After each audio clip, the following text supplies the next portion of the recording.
Okay, thank you very much, Dean, for that nice warm welcome. And I really am excited to have this opportunity to speak to this very energetic and young campus of students. My wife and I, when we drove in, we said, "My God, this looks like Stanford University." It does. You are amazing. You don't realize what a privilege all of you students have to be studying in this kind of a campus and equal to the best in the world, right? Stanford University is the best university in the world, and LPU is exactly the same. And it's right here in Punjab, right? So congratulations for, first of all, getting into this amazing university and then having this opportunity to learn entrepreneurship from Professor Nishant, who he and I together, we have taught hundreds, maybe over 500-700 IIT students over 3 years. And we have taught them entrepreneurship, we've got, as the Dean said, a change in mindset happened once we started teaching entrepreneurship. So my journey was to start teaching entrepreneurship in 2014. And at that time, when we started teaching entrepreneurship, everybody just wanted a job after graduating from IIT. Everybody wanted a MNC job. Microsoft, Google, iska job chahiye. And that was the height of their ambition. The height of their ambition was to get a job. And, we had 30-40 students come to our class.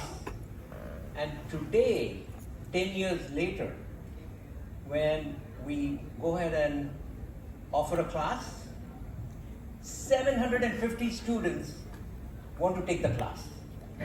750 students, from 30 students wanted to take the class. 10 years later, 750 students want to take the entrepreneurship class that we're giving. And now, over the last 10 years, I've taught more than 3,000 students. But what is most amazing is that right now, the number one objective of a student graduating from IIT Bombay is to be an entrepreneur.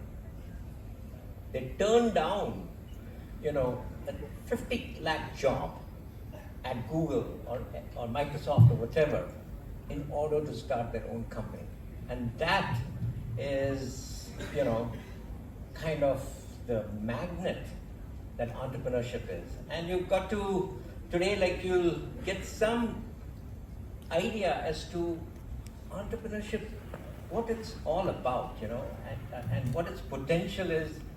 And the amazing thing is, anybody can be an entrepreneur. There is no difference between somebody like Mark Zuckerberg or Bharat Desai from Sintel or Nandan Nilekane from Infosys. Or myself. In fact, Nandan Nilekane, Bharat Desai and I were in the same hostel. Bharat Desai and I were in the same school. And, we all started companies in different places and had, wonderful careers. So, and I can tell you that we were just like you. There's no difference between me and you, and, what 40 years ago and what all of you are. A lot of energy, a lot of intelligence, and a lot of excitement about what the future is going to hold. And I can tell you that once you become an entrepreneur and taste entrepreneurship, it'll be very hard to go back and be an employee. To take orders from somebody else, do what the boss wants rather than what you want to do. And that is what entrepreneurship is all about. So I'll tell you a few stories. So basically, I became an entrepreneur after working at some of the biggest companies in the world, Intel, General Electric, and all that. I worked there for 17 years after IIT. I had no idea that, my life could be any different than anybody else. 99% of the world are employees. And, after working for 17 years, हमारे bank में, I think $30,000 stay, and we could only afford to come to India on a vacation, once every 2 years, and could barely afford a good house and everything. But that's what happens when you're working as an entrepreneur, for 17 years in the biggest and best companies. Very hard to build up a capital, build up resources for yourself to do what you want to do. And so after 17 years, an opportunity came to be an entrepreneur, and I had that time 2 children. They were in school, just bought a house, barely could, had virtually no savings, and I was wondering, should I take this entrepreneurship job? What if it doesn't succeed? And then we are broke. We lose a house, we get into trouble. And so I was thinking, what do I do? And then I talked to my wife, Kalpana, here, and she said, no, you have to be an entrepreneur. So she's the one who pushed me from my comfort zone. My comfort zone was to be a reliable breadwinner, paratha winner, who can put paratha on the table for their children every day. That was my responsibility as the earner of the monthly income. That was my job. And but my wife said, no, you have to be an entrepreneur. And she said it because of a very interesting reason, because another one of my classmates, Raj Mashwala, he invited us to his house for a party, and he was living in a mansion, and the mansion was like $2 million. हमारे पास $13,000 थे bank में after 17 years. He's my classmate, and he's living in a $2 million mansion. I had no way to know how I could go from 30,000 in the bank to $2 million. I had no idea. I couldn't even imagine or dream of ever having a $2 million house. And my wife, she's a proud woman. So she goes there and she sees, oh my God, this is, my husband is smarter than this guy, Raj Mashwala. And he's living in a $2 million house. We all started together at IIT Bombay. And we are living in barely chota mota ghar. And I think that's what motivated her to push me down. No, entrepreneur. Maybe you'll also make some money. Anyway, so the story is that, she pushed me into it, and entrepreneurs learn how to swim. That is the important thing.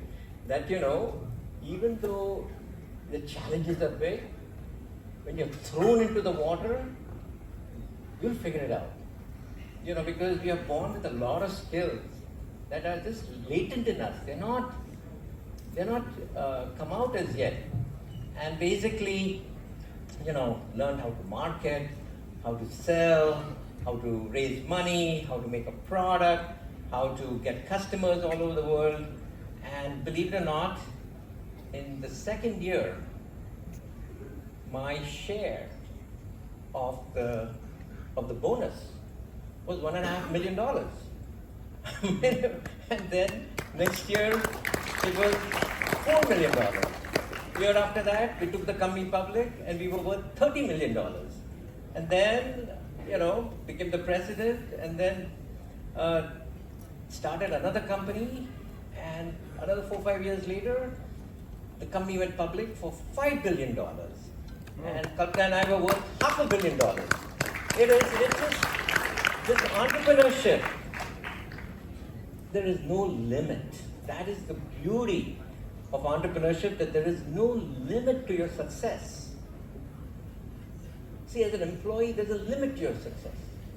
Even the director, vice president at Reliance is making maybe 2 crores a year. And after he pays taxes, because it's all legal money, so taxes, and by the time he pays taxes, pays for his cars, students, his sons and daughters, US education, bank में पैसा ही नहीं रहता है. There is no money even for somebody who's a vice president at Reliance to build up capital. While an entrepreneur, and even the smallest successful entrepreneur, in no time he'll be making 10 times more than that vice president at Reliance. That is the amazing thing that this entrepreneurship thing does. But, you know, I remember after my first company suddenly became very successful and it went public for $400 million, the very first company that we were talking about that my wife pushed me into. What happened is that everybody said, you got to come and tell us how you did it. So, you know, we went ahead and told our story for Opti, which was a semiconductor startup. And we told the story, and there were a lot of other managers and directors for whom I was working at Intel, and also co-workers at Intel. I was part of this big monster Intel semiconductor company, and you know, your managers, their managers, and suddenly, you know, one of their employees becomes this amazingly successful entrepreneur who's worth tens of millions of dollars, right? And very famous because, you know, Wall Street Journal mein tumhara naam aata hai, you know, all the newspapers have your name, etc. And you know, your reputation is all over the world. And basically, what happens is that you know, they want to know, how did this guy who was just an employee, you know, we used to give him 2% raise every year, and you know, usko improvement ka, how to improve your behavior, your performance every year. We used to give you notes and all that stuff, and now he's there.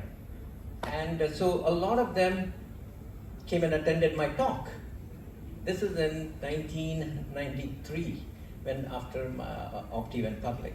So they come to my talk and they're saying, and then after I told my talk, I said, you know, we did this, then we did this, then we did this, then we found the customer, we sold them this product, we made this, designed this product, then we promoted it this way, then we, you know, designed the next product, and you know, so they all came to me and we were sitting for lunch, and all of these were my managers and their bosses and their bosses, because everybody wants to sit with you for lunch. And you know, very interesting, one of the senior directors from Intel said, Raj, if you could do it, I can do it too. So basically, you know, that is the message I want to give today, which is anybody can do it. And there is a methodology to this madness of entrepreneurship, but anybody can do it. And it's just a question of having a few things. And one of them is, you know, desire to do something good for the customer. Who's the boss? Your manager is not the boss anymore. The boss is the customer. And why is he the boss? Anybody? Why is the customer the boss? And why is not your manager or the president of the company the boss? Why is the customer the boss? He's not going to give you a salary. Anybody? They are going to earn the revenue for the company for which the salary is given. Exactly. Ultimately, you can't have money coming. If money doesn't come in, you can't do anything, right? So who gives you the money? The customer. And why does the customer give you money? Because he likes a product or a service that you provide. And if you provide a product and service that he likes, then he's going to pay you money for it. And if you can figure out how to make that product or service for less, then obviously you will get some profit, gross profit, and now you can use that profit for investing further, for hiring more people, for doing more marketing, for growing the business, and also keeping a little bit for yourself to as a bonus or whatever. Right? So basically, the customer suddenly becomes the person that drives your business. So let's quickly look at some of the things, secret sauce, that it takes to build a company. Because ultimately, you have to build something. And anything that is associated with building requires you to have some understanding of how you're going to build it, right? So let's go to the first. Let me just do a quick study of a story, right? So I've kind of told you some of this stuff. So, the key message here from the first bullet is that I've started a semiconductor company, I've started an enterprise software company, I've started a consumer products company, video streaming company. So say, how can somebody start all these different kinds of businesses? The point is, the entrepreneur can start anything. Anything that catches his passion can be started by the entrepreneur. And so it's independent of what the product is or what the service is, right? So somebody, I remember teaching entrepreneurship, and one student comes by and says, I'm not an IT engineer. I'm not a great mathematician. I'm not a great computer science person. I'm not this, I'm not that. How can I be an entrepreneur? And I can tell you that today, this person makes over 1 crore of profit per year in 5 years from the startup that he did, right? So the point is that entrepreneurship does not require you to have the skill. So you'll say, but how can you design something fantastic if you don't have the skill?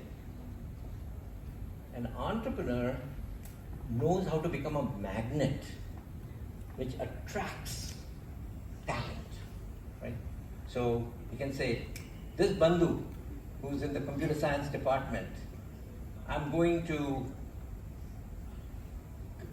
tell the story of my idea and my vision in such an attractive way that I'm going to attract him to go ahead and join my team to develop the best software possible. And he'll say, I need a mechanical engineer. I'm going to find this guy in this mechanical engineering department, and he will sell him the vision of his idea in such a compelling way that he's attracted that. He didn't have to pay money to the mechanical engineer, and that he's supposed to be the best mechanical engineer. This guy is the best computer software guy. And he finds the marketing guy from the Mittal School of Business and says, "Hey, marketing guy, superb hai." So we've got to go and get him. So you tell the story about how this new product, because you've got this amazing computer science engineer, amazing mechanical engineer. That guy says, "Alright, this is a strong, wonderful team. Join them." And then you suddenly have 4 or 5 of the brightest people without paying a single penny, joining you to make this amazing new product, right? So basically, an entrepreneur doesn't have to know it all. He doesn't have to be the best marketer, the best mechanical engineer, the best software guy, the best, have the most money in the back pocket. He starts off with 0. But he starts off with a vision of something that is going to change lives, that people are going to love, right? That word love in business is even more important than in marriage. Because if you can get customers to love your product, do people love iPhones? Yes. iPhone ki bina ji nahi sakte, right? Because it's so beautiful when you hold it, the software is so beautiful, the performance is so good, you can talk to your friends, you can watch movies, you can do everything because you love that product. So when you create something that people love, now you know that you are going to be an amazingly successful entrepreneur. And then it's a question of how to convert that vision into action. Ultimately, somebody has to make that iPhone, somebody has to make something that works, right? So we are going to talk about how that happens. So doesn't matter what industry you come up with, how you're funded, whether it's less than $1 million, $35 million, doesn't matter what customer it is, whether it's a business or a consumer, whether it's a business or a consumer. The business needs to love your product, consumer needs to love your product. If either of them don't love your product, you're not going to be successful. So it really doesn't matter whether, and doesn't matter whether it's a Chinese person who loves your product, or whether it's a Finland person who loves your product, or whether it's an Indian who loves your product, or whatever. But basically, you have to figure out who your target customer is and make them love your product, right? So basically, if you look at the kind of customers, businesses, product, kind of team that you had, I've worked with Chinese people, Indian people, American people, everybody, because you'll see that ultimately, there is a common platform, common basis as to how everybody is. Just because he's Chinese doesn't mean that we cannot hire him or he cannot be your employee. If he's a great Chinese engineer, he's the first person I'm going to go after. If he's a great marketing person, he's an American guy, I'm going to get him. So basically, you have to be able to be open about only one thing. I only want the best for everything that I do, right? Because best people always deliver, right? And so, if you look at it, we started with zero money at Opti. In 4 years, our market capitalization was $400 million. We started with zero money at Selectica. In 5 years, we were at $5 billion, right? It's like, these are huge numbers. These are amazing numbers, which as an individual employee, you can never even dream of achieving. And then, with Dino, we had very good customer momentum, and then we had to basically license the company. Next slide. So let me now give you kind of the secret sauce. Because ultimately, after you come up with your idea, you have to build something. A company is what? It's people, it's products, it's customer support, service, marketing, sales, accounting, legal. All of these functions have to come together. But, there are 8 strategies that is common to every company. You saw I started totally different kinds of companies, with different kinds of employees, different kinds of products, different kinds of services, different kinds of customers, different kinds of funding, whatever. But there are 8 fundamental principles that apply to building any company. And those are the 8 principles, which is the boss is the market. If the boss doesn't like what you have to offer, you are not going to succeed no matter how amazing a product you have. So you have to listen to the boss. And the boss is this thing called market. So the market, which is basically all the different potential customers who have a certain need, they form the market. So the boss, the one who tells you what to do, and if you don't listen to this boss, he's going to kick you into the gutter, So basically, number one, never forget, you are not the boss, no matter how big a company you're running. And a lot of big companies, they've got sitting in big towers with glass windows and this and that, and the boss is sitting on the 30th floor. He forgets that there is a boss, and that boss is the marketplace. And you saw what happened to Anil Ambani, right? He was worth $30 billion, 3 years later, zero, right? So it's like, and it's happened to lots of people. because they forgot who the boss is. The boss is the market. So, number one, you have to listen to that boss. Number two is, this boss is very impatient. When he wants something, he wants it tomorrow. He doesn't want to wait for 2 years for the product to show up. So you have to figure out how you're going to take care of this boss's need very, very quickly. So fast product development is something that should be in the DNA of your employees. Who deliver it? Employees and partners who deliver the thing, right? So the boss is a very impatient, remember, he's very impatient. And if you don't take care of his need, he's going to go ahead and make it available to somebody else. He's going to give the job to somebody else. So basically, this boss requires fast product development, and it should be in the DNA of your company, starting with you. That boss wants this product, let me figure out how to get it to him as quickly as possible. Number three is, you can't do everything. You know, everything happens because of your team. And human beings don't really work for money. They work for friendship. They work for trust. And you have to figure out how to create a culture of trust and loyalty and commitment in the employee base, in your employees, in your team. So you have to create this energy of teamwork in the company, right? So that is number three.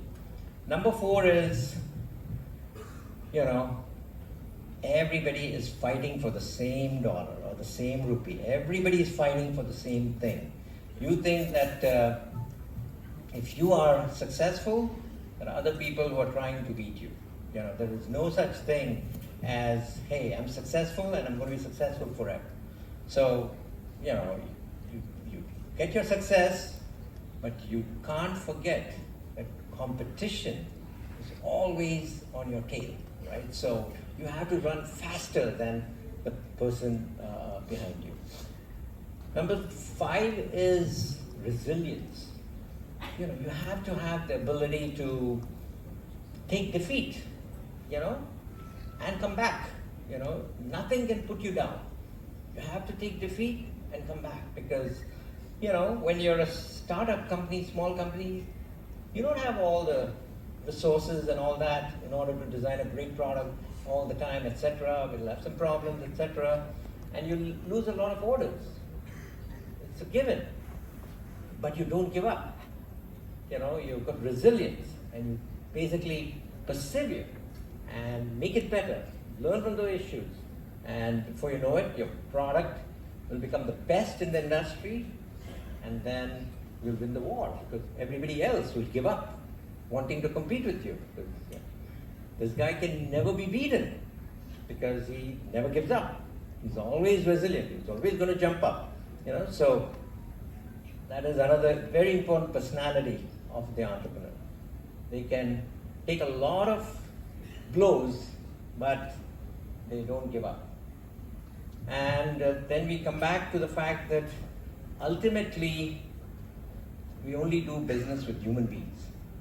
We don't do business with computers. We don't do business with IT systems. We do business with people. And if you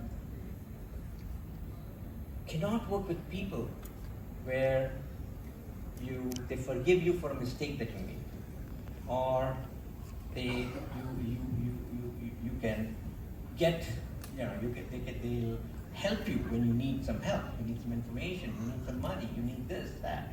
So customer is this amazing human being that has the ability to save you, help you in every which way. And the only thing that works with those 39 is your friend. A friend doesn't do things just because it's a business transaction. You know, those will go and do 10 times more than what you're paying him or what it's worth to him to take care of you. So you have to make every customer into a dose. In fact, if you look at my Rolodex, which was a list of all the customers and all the people that I do, it's over 10,000 people. But all over the world, every different kind of background, whatever.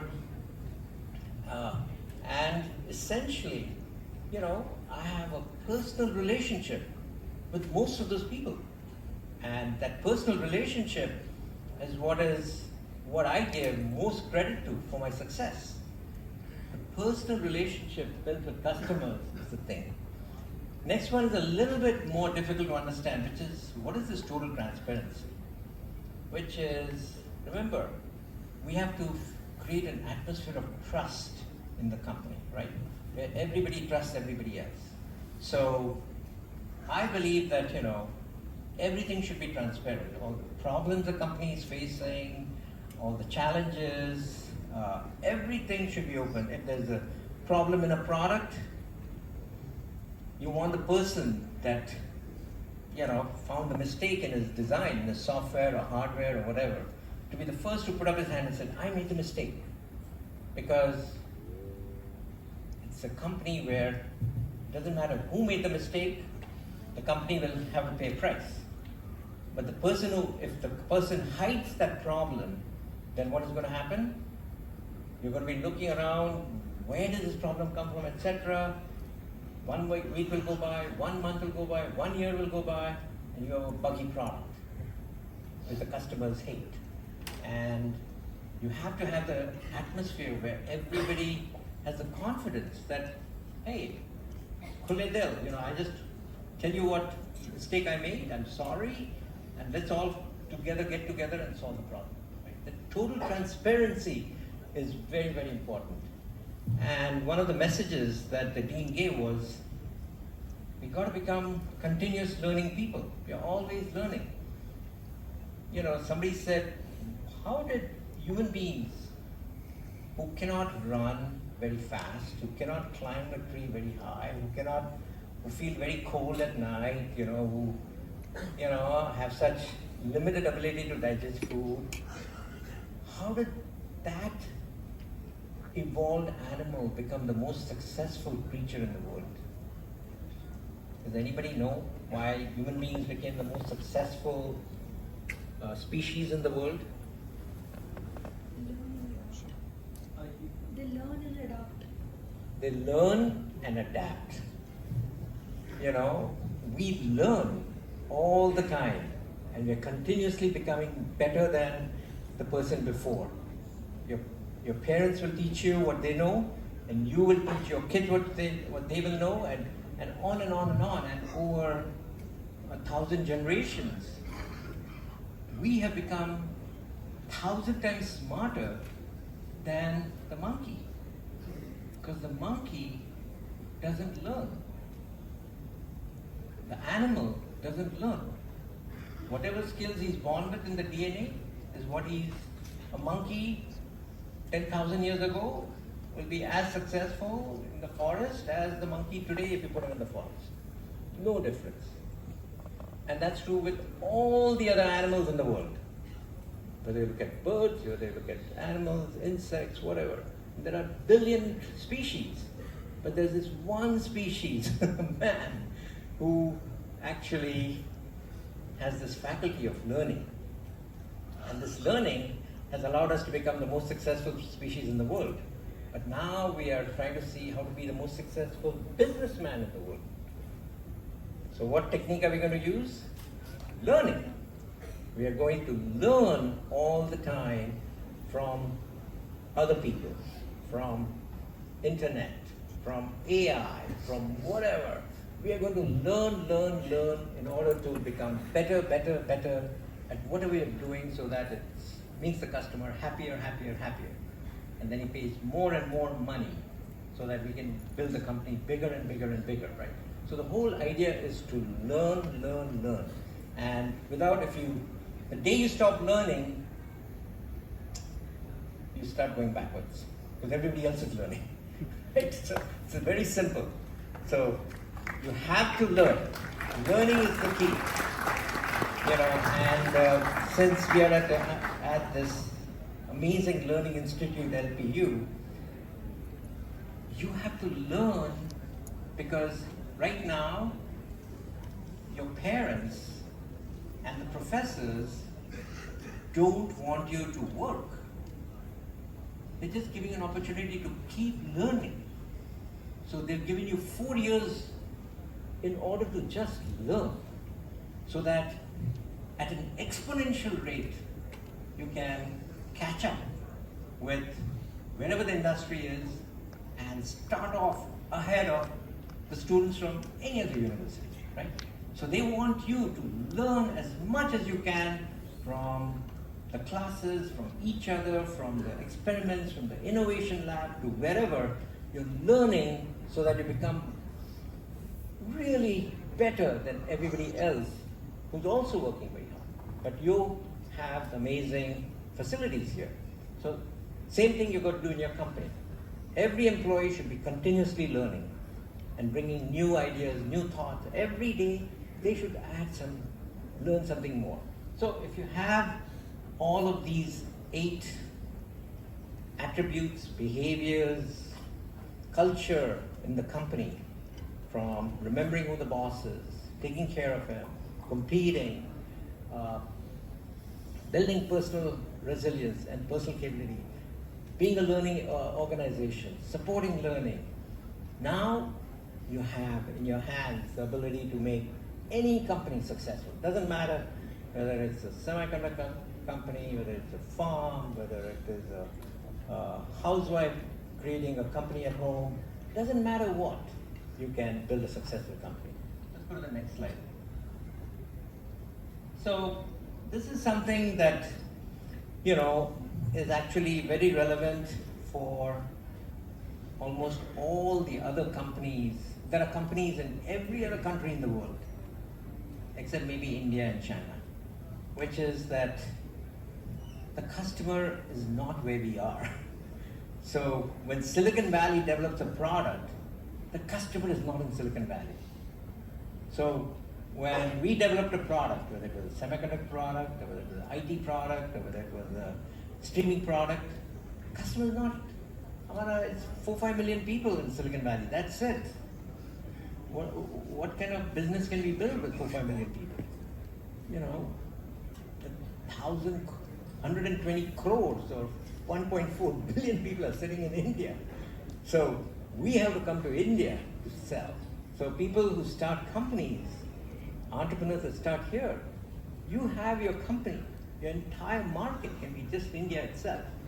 And the way India is growing, 7% a year, my God, what an opportunity, because every year, everybody wants 7% more stuff in their house, more stuff for their children, more stuff for their vacations. Every 7% compounded means every 7-8 years, they have twice the need, right? So basically, this place, India, is got, and starting a company in India is an amazing opportunity because you don't have to go too far to sell, and your business will just grow no matter what. So, next slide. So the last slide. So, how much time do I have, guys? 5 minutes? Okay. So, last slide, very important slide, which is, I want you to remember that, people will do business only with people that they trust. People do not do business with people that they don't trust. And what does that mean? It means that if you say something to somebody, that's your word of mouth. You have to go ahead and follow up and take responsibility for any commitment that you make. So trust is something that I want everybody to never break anybody's trust. Your friends' trust, your professors' trust, your employers' trust. You don't want to break any trust, because this trust is something that is the foundation number one of any relationship. See, the first word in doing business is trust. It's not great product, it's not anything else, it's trust. And once you have trust, only then can you get into the business issues, which is the process, then you do the selling, then you do the negotiating, and then you close the deal. So if there's one last message I want to leave with everybody is never, ever have people lose trust in you. You know, if you said that, you know, you are going to pick them up from the airport, you can't be late. You can't not show up. You can't say, "Mujhe movie jana tha." You know, you can't break that trust with a single human being in life for anything. And that is the foundation, because it might so happen in 5 years, he's the boss and you're the employee. And I can never trust this guy. He never picked me up at the airport. And that, believe it or not, can spread and hurt you in ways that you never know. So trust is something that I want is the foundation for all entrepreneurs. Becoming a trustworthy person is what entrepreneurship is all about. Your mouth, your handshake, even no contract, written contract is required, but you will not break the trust. Yeah. So, anyways, believe it or not, entrepreneurship is actually very simple. And it all comes down to being a good human being. And if you're a good human being with all these values and being a trustable person, the sky's the limit. Okay, thank you very much. Thank you, sir, for taking the time to share such valuable insights with us today. Your experience and wisdom have truly inspired and enlightened us of offering a deeper sense of entrepreneurship. Can we have a huge round of applause, ladies and gentlemen?